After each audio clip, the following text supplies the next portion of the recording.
পশ্চিমবঙ্গ সরকারের এক অনন্য ও মানবিক পদক্ষেপ বাংলার বাড়ি গ্রামীণ, যেখানে গরিব মানুষের হাতে তুলে দেওয়া হচ্ছে পাকা নিরাপদ নিজের বাড়ি।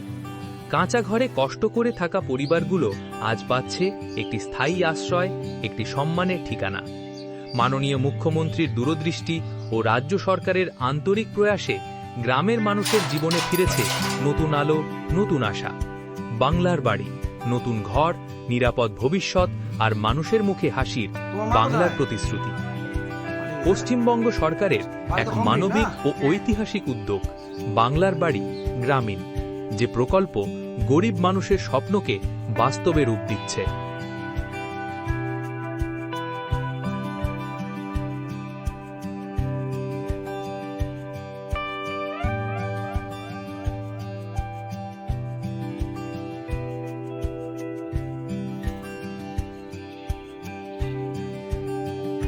এই ঘরটা কার?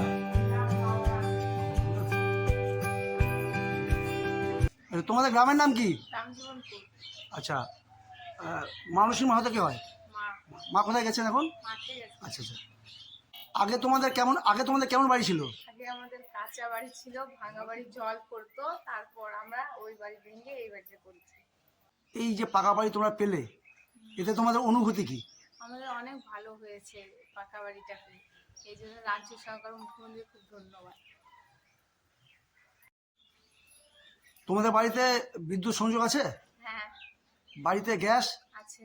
আচ্ছা, বাড়িতে পায়খানা, বাথরুম? হ্যাঁ আছে। আর তোমাদের এখানকার যোগাযোগ ব্যবস্থা? যোগাযোগ ব্যবস্থা ভালো, তো সামনে রাস্তা আছে। পাকা রাস্তা তো না? হ্যাঁ।